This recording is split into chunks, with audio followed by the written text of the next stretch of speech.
You know, Alex, I spent the better part of yesterday just staring at my bench, not working on it, just looking at the dents.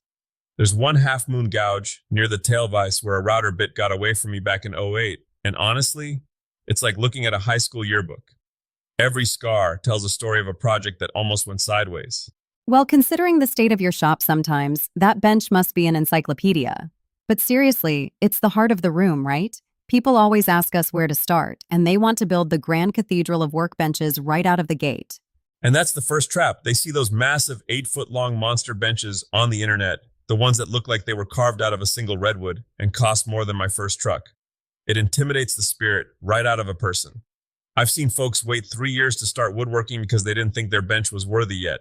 It's the Instagram perfection tax.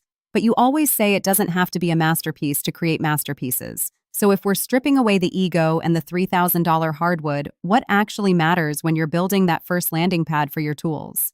Stability is the king of the mountain. Everything else is just a nice to have. If you're trying to hand plane a board and the bench is shimmying across the floor like a nervous puppy, you're not woodworking, you're wrestling. I remember my first bench was actually just an old hollow core door thrown over two sawhorses. I tried to chisel a mortise and the whole thing bounced so hard it launched my mallet into a pile of scrap. Atmospheric launch aside, Paul Sellers makes a great point about this. He's been working off a 5 to 6 foot bench for decades. He's not out there building a deck-sized surface. He argues that a huge bench is mostly just more space to lose your measuring tape. He's spot on. A 2 foot depth is really the sweet spot. Anything deeper and you're just stretching your lower back into an early retirement trying to reach the screwdriver that rolled to the back. And the height? That's where the real holy wars start in the wood shop. Oh, the height debate. I've seen people arguing about wrist-to-floor measurements like they're fitting a bespoke suit. Sellers leans toward 38 inches. Isn't that a bit high for someone who wants to put their weight into a plane? Here's a little secret. Your body is better at adjusting than your benches. I've had guys come through the shop who are 6'4" and guys who are 5'6", all using the same 38-inch bench. The low bench school says you need to lean over to get leverage, but after 4 hours of that, your spine feels like a coiled slinky. I like a bench that meets me where I live. If it's high, you can always stand on a platform. If it's too low, you're just inviting a chiropractor to buy a vacation home on your dime. Let's talk about materials. Most beginners feel like they need kiln-dried maple or steamed pear wood. But we're looking at these designs that use lumber store studs. Big box pine, is that really going to hold up for 10 years? Better than you'd think. Pine is forgiving. It's the shock absorber of the wood world. Is it going to shrink? You bet. It's going to move and protest as it dries out in your garage. But that's why we use heavy joinery. You use draw bolt joinery or big carriage bolts, something that lets you give the nut a quarter turn 6 months later when the wood decides to get skinny. When the wood gets skinny, I like that. It's basically a living organism for the first year.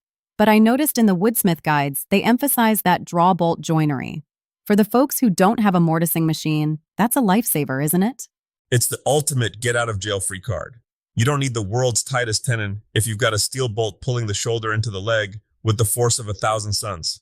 And honestly, it builds confidence. There's nothing more demoralizing for a new maker than spending 3 days on a complex joint only to have it rattle like a loose tooth because the wood was a bit wet. I want to push back on one thing. I see a lot of these traditional designs, like the one Keith Rucker discusses, with the tool well. To me, a tool well just looks like a fancy trash can for sawdust and wood chips. Why not just have a flat, solid slab? I used to be a flat slab purist myself. I thought, why would I give up 6 inches of workspace for a valley of shavings?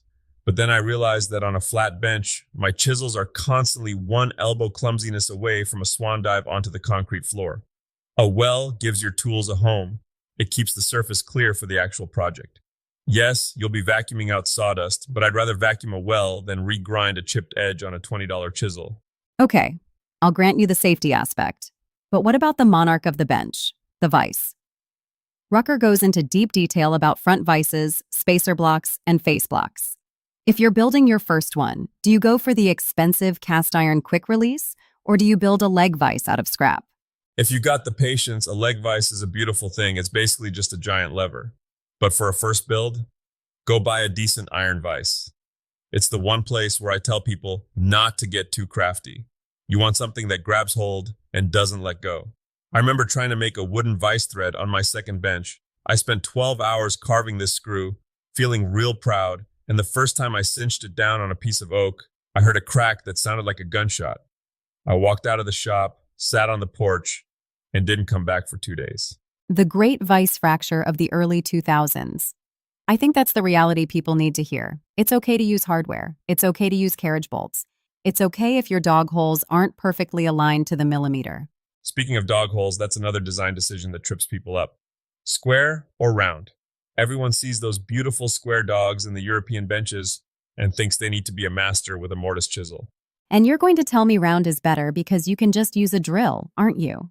It's not just the ease, though that's a big part of it. A round hole lets you use holdfasts, those big shepherd's crook-looking things you hit with a mallet.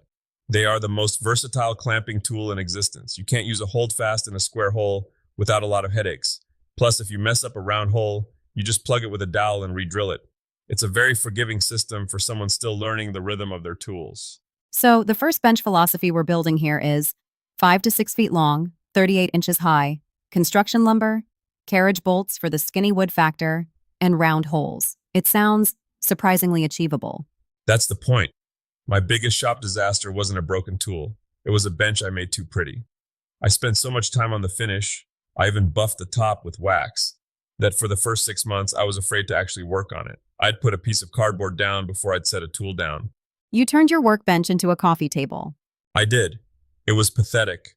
A workbench is a floor that's been raised to a comfortable height. It is a tool, not a trophy. The moment I finally accidentally hit it with a saw and left a mark, I felt this rush of relief. I thought, oh, thank goodness, now we can finally get some work done. I think that's the takeaway for anyone listening who's staring at a pile of 2x4s and feeling overwhelmed. The right design is the one that gets you off the floor. Exactly. Don't wait for the perfect moisture content in the wood. Don't wait until you can afford a $300 tail vise. Go get some construction studs, stack them up, bolt them together, and start making something. Use that number 4 plane to skin the factory edges off those boards, and you'll see the beauty hidden in that cheap pine. And when you finally do put that first scratch in it, smile. It means you've officially graduated from a dreamer to a maker. That bench is there to serve you, not the other way around. well, I'm inspired. I might go home and tighten the bolts on my own janky setup. Thanks for the breakdown, Tiger. Anytime, Alex. Just keep the mallets away from the hollow core doors. Trust me on that one.